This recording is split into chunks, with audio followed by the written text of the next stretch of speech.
Bonjour à toutes et à tous.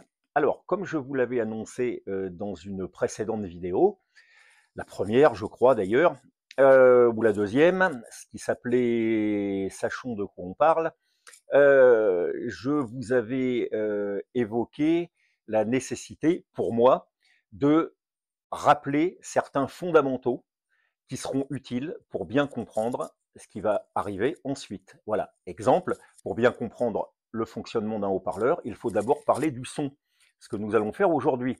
Alors, comme j'ai souhaité que cette chaîne soit de la plus grande simplicité possible, qu'elle s'adresse vraiment à tous, je vais m'en tenir vraiment à des notions très très basiques sur des vidéos un petit peu techniques comme celle d'aujourd'hui.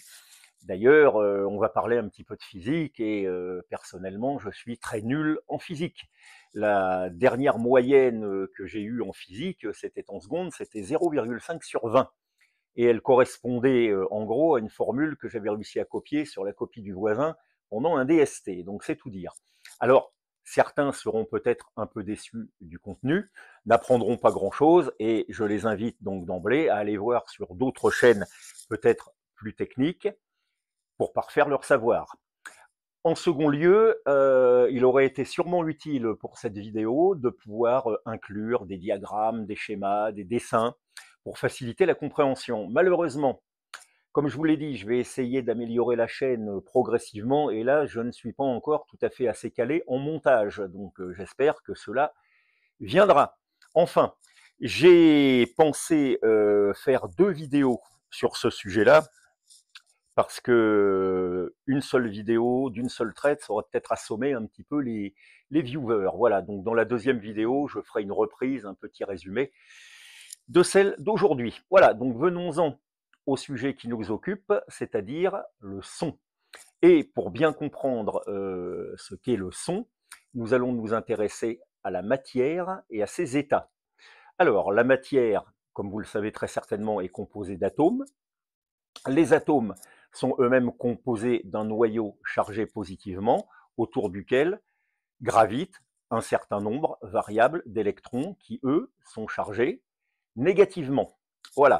Les atomes s'agrègent en structures électriquement neutres qu'on appelle des molécules, qui sont également plus ou moins complexes. Voilà. Maintenant, distinguons les 4 états de la matière. L'état solide, l'état liquide, l'état gazeux et le plasma. Alors, à l'état solide, les molécules sont rapprochées, elles sont stables, elles sont avec des liaisons fortes, et elles vibrent extrêmement peu, sinon sur elles-mêmes. À l'état liquide, les molécules sont désordonnées et elles glissent sur elles-mêmes. À l'état gazeux, les molécules sont également désordonnées et très agitées. Le plasma, quant à lui, est produit à de très hautes températures et avec des taux d'énergie tels que les électrons sont en fait arrachés des atomes. Donc en fait, il y a ce qu'on appelle un phénomène d'ionisation, un ion étant en général un atome qui a gagné ou perdu un électron. Voilà, également dans le plasma, on trouvera des fragments moléculaires, des radicaux. Voilà, alors le plasma, bon, même si c'est un peu moins connu que les liquides et les gaz, on en trouve absolument partout dans l'univers, dans les étoiles, dans les étincelles, dans les flammes, dans les aurores boréales, par exemple. Voilà, ce sont des phénomènes qui mettent en jeu le plasma. D'ailleurs, si je vous parle du plasma, ce n'est pas tout à fait pour rien, puisqu'il existe des haut-parleurs à plasma. Alors ça, nous les évoquerons beaucoup plus tard, ils sont assez rares. Voilà. Maintenant, il faudrait que nous parlions de la notion de fluide. Alors, un fluide est un milieu parfaitement déformable. Voilà. L'air, par exemple, dans une enceinte, va occuper tout le volume. Un liquide, par exemple, va occuper le volume et prendre la forme de l'enceinte qu'il occupe. L'air, comme l'eau, sont des fluides. Et on ne pourra pas parler de son sans parler de fluide. Ajoutons également que le plasma, lui aussi, peut être un fluide. En effet, s'il n'y a pas de fluide, il n'y a pas de son. Bon, après ça, On vous dira aussi que le son peut se propager dans les solides, mais ça, c'est un autre problème, on y reviendra peut-être. Alors, par exemple, quand vous entendez dans les films de science-fiction, dans le vide spatial, des bourdonnements de moteurs, des explosions et autres, c'est juste pour épater la galerie, comme dans Star Wars par exemple. Dans un film de science-fiction un petit peu sérieux, comme 2001 Odyssée de l'espace, rien de tel. C'est le silence. Hein, ça rappelle un peu la phrase de Pascal, le silence éternel de ces espaces infinis mais frais. Voilà. Donc, rappelons-nous, en gros, pas de fluide, pas de son. Dans un fluide, une vibration appartenant à la catégorie des ondes mécaniques longitudinales est appelée onde sonore.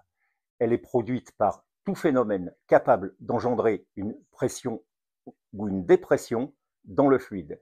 Exemple, un claquement de main, une voix, le vent. Justement, dans le fonctionnement du haut-parleur, il y a alternance entre pression et dépression de par le mouvement avant et arrière de la membrane. Ces phénomènes vont provoquer un déplacement de molécules sous forme d'ondes sphériques. C'est l'exemple fameux du caillou jeté dans l'eau. L'onde sonore est longitudinale, c'est-à-dire que les particules vibrent parallèlement à la direction de déplacement de l'onde. Le son serait donc à la base l'effet d'une pression ou d'une dépression génératrice d'une onde longitudinale sphérique dans un fluide, et qui donc déforme ce fluide. Nous reviendrons plus en détail évidemment sur les ondes sonores. Dans une prochaine vidéo, nous verrons 3 autres conditions nécessaires pour pouvoir définir le son. Retenons ici la nécessité d'un fluide et d'une source génératrice de vibrations. Sur ce, à la prochaine fois et bonjour chez vous. Bon, bah écoute,